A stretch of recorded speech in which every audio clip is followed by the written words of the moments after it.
what you want. Oh my God! 14 federal lawsuits since 2021.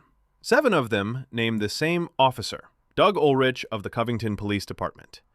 And somehow, every single one ends the same way. No liability, no discipline, no change.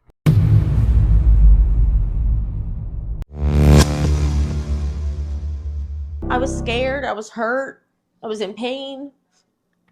It was just like literally nothing I thought that I would ever have to deal with. Kathleen Kites is suing Covington Police for excessive use of force. A lot of pain. I was actually like in shock. Her lawsuit is one of 14 filed against Covington police officers in the last 5 years. It's the 7th case to name Officer Doug Ullrich as a defendant. How you doing, dear? Hi. You okay? Why? We got a call about you in your truck. What about? I'm not entirely sure, but somebody called and said you were suicidal or something. Ullrich is a 14-year veteran of the Covington PD. His personnel file is full of praise for his proactive style of policing, which takes drugs, guns, and DUI suspects off the streets. WCPO 9 calls it proactive policing. The victims call it assault under color of law. He's trained more than 80 officers how to run a traffic stop. He's never been suspended or reprimanded for using excessive force. And there's the part that should make your blood boil. Officer Ullrich has personally trained over 80 other officers. 80. Teaching them his version of proactive policing. And despite 7 lawsuits, he's never once been reprimanded for using excessive force. You're going to step out. Why? If you don't step out, I'm going to pull you out of the car, and I really don't want to do that. But why? I'm just going to check you for weapons. Okay. Turn up, put your hands around the shoulder. Stop. Wait, why? Wait a minute, why? I'm getting out! Ullrich and Officer Sean Sinicori were called to the parking lot of a 4th Street liquor store just after midnight on October 27th. Kites was sitting in her boyfriend's truck hours after they broke up. I told you we're just going to pat you down for weapons, okay? Why are you grabbing me? Because you're shoving into me and acting stupid. Police charged Kites with disorderly conduct, resisting arrest, and unauthorized use of a motor vehicle.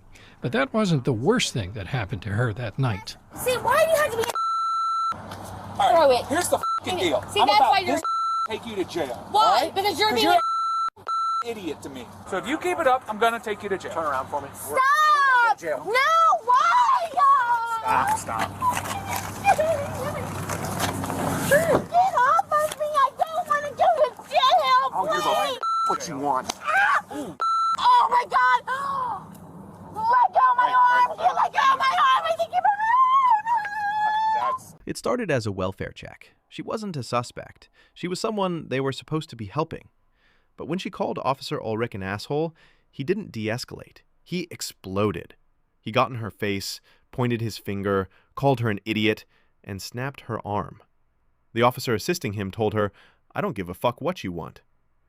That's not public service. That's public assault. 1 year later, Kites has a long scar and a metal rod in her left arm. An officer who's able to do what he wants and when he wants is a threat to the citizens of Covington.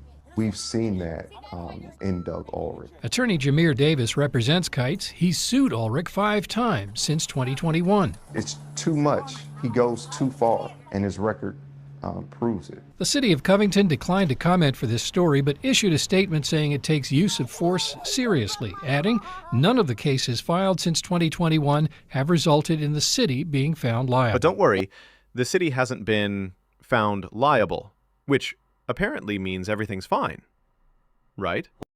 This whole situation just escalated into something that it didn't have to be. Kites didn't file a use of force complaint because her public defender urged her to deal with her criminal case first. I felt like my back was up against the wall, like I didn't really have a choice. Kites pleaded guilty to disorderly conduct, not having her driver's license, and unauthorized use of her boyfriend's vehicle. I remember them, the way that they looked when they broke my arm, and just like, you know, I'll never forget it. I felt like they knew that they were going too far. Were you hurt anywhere? No. No? I'm not the one who broke her arm. Sinicori's body camera captured his explanation of the incident. She kept screaming, so I said, I've had enough. She's already got the unauthorized use charge. So I said, we're done. This is disorderly. And then she began to resist, and then her arm broke. What would you like the city of Covington to do about this? I just want to be acknowledged that I was hurt by them. I'm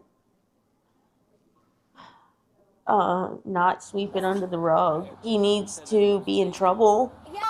I mean, we can't go out here in the world and just break somebody's arm. You know, no matter, like, we just can't do that kind of stuff. In Covington, Dan Monk, WCPO 9, IT.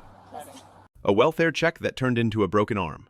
A citizen expressing her First Amendment right to call a police officer an asshole, met with rage, insults, and pain. And the man responsible? He's not fired, not charged. He's training the next generation of officers. When the ones who hurt are the ones who teach, the system doesn't need reform. It needs accountability.